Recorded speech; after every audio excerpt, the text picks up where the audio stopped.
President Biden is the biggest threat to the United States of America, and it's evident as he tries to cling on to his presidency. Many critics of the Biden administration have pointed to his age as one of the biggest weaknesses. And with a recent report showing that the president may have dementia, well, that raises a very troubling concern. Is the President of the United States now the biggest national security threat that we have? Many critics think that this is now the case. Most of them pointed to the latest attempt by the president to defend his mental competence in a press conference. But we begin today with the White House in damage control over the special counsel report that described the president as a sympathetic, well-meaning elderly man with a poor memory. The president hit back last night, but did it help or make things worse? Here's Les Trent. The White House is on damage control today, scrambling after last night's fiasco of a press conference. The president losing his temper with reporters after the special counsel questioned his mental acuity. Mr. President, for months when you were asked about your age, you would respond with the words, "Watch me." Many American people have been watching, and they have expressed concerns about your age. That is your judgment. That is your judgment. He was particularly angry at the suggestion that he couldn't remember when his son Beau died. How in the hell dare he raise that? I don't need anyone to remind me when he passed away. And then, just as he insisted that he was mentally sharp, he made a huge blunder, referring to the president of Egypt as the president of Mexico. The president of Mexico, Sisi, did not want to open up the gate. Mexico? Where did that come from? I mean, that's the only thing anyone's going to remember from this. Mexico? I mean, politically, how do you explain that? Now he's getting slammed from all sides. We just saw an unmitigated disaster play out before our very eyes. Yesterday was absolutely the worst day of Joe Biden's presidency. He shot himself in the foot. He looked terrible. This is becoming a five-alarm fire for the White House. Many Democratic power brokers are reportedly in panic mode today, suggesting the special counsel was politically motivated.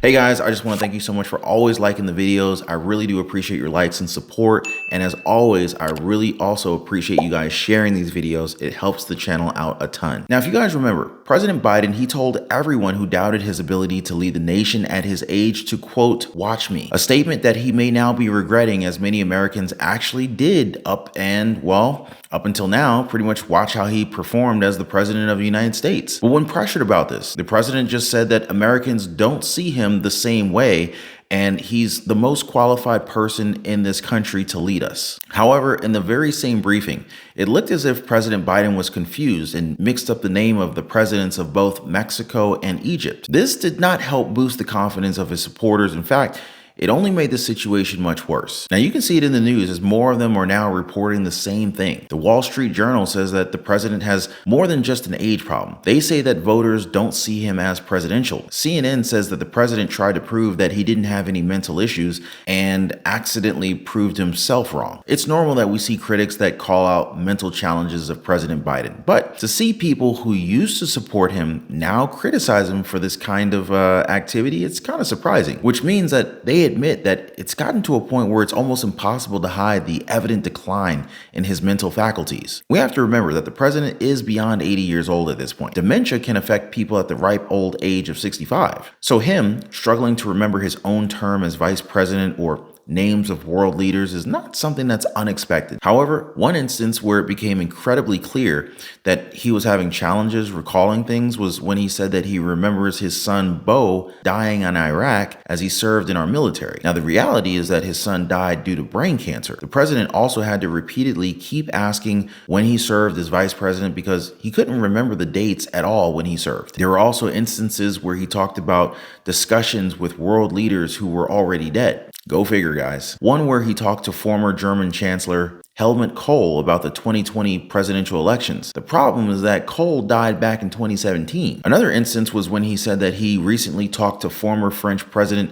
François Mitterrand, a man who died back in 1996. Now, the question now is very clear. Is this a case for the 25th Amendment. And as many know, the 25th Amendment addresses what happens next if either the president or vice president of the country dies, resigns, becomes incapacitated, or is otherwise unable to fulfill their duties. Being mentally unfit to perform your duties falls under this amendment. However, the White House and President Joe Biden are adamant that he's perfectly fit to continue. They feel so strongly about this, and it's obvious because they're making him run and expect him to lead for 4 more years. Some critics say that the only reason why they haven't referred to this amendment is because Biden is the better choice compared to Vice President Kamala Harris. You see, she has to come take the reins if President Joe Biden has to resign and leave his post. However, many Democrats do not seem to be too keen to this idea. I think a lot of people have regrets. And if you've ever heard the vice president talk, oh, you'll see exactly why. Now, this situation with the president isn't just a national issue. It's one that the entire world is watching. Now, if you guys watch the Tucker Carlson interview of Russian President Vladimir Putin, it's clear that even Putin doesn't know who was in charge of the United States. Putin emphasized twice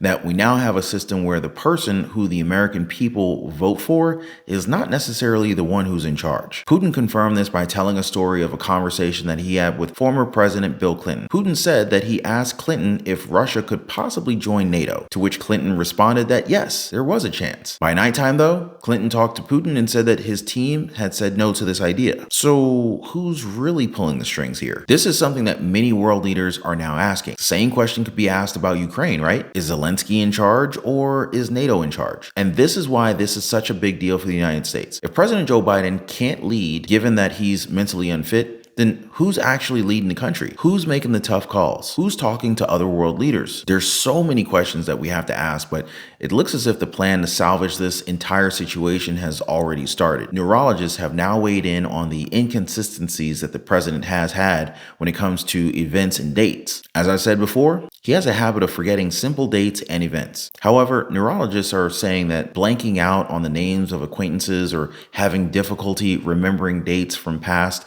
especially when under stress, can simply be part of normal aging. Now, I'm not sure if this is going to necessarily help President Biden's case, but it looks as if they're trying to make it seem that way. These experts are now saying that we can't actually say who has dementia by their actions. They're saying that only doctors can make that call. But here's the best part. They say that even if older people have difficulty in remembering memories or even retaining new ones, they say that there are some things that become better when you age. One such attribute is the mental process of decision making. The other is judgment. 2 things that the president of the United States should excel in, right? Now, it's up to you if you believe this report or not, but it does play into what Hillary Clinton said about the president recently. She says that Biden's age is a legitimate issue, but that the president should instead lean into his years of experience. Clinton even confirmed that people in the White House are completely aware of Biden's mental issues, which has a lot of people wondering why they're just kind of letting him do this. So Hillary ended it by saying that voters should consider what is at stake in these elections and that the president has actually done a good job during his term. So what do you guys think about this? And as always, I'm going to do my best to keep you guys informed about all of these different updates as they come out.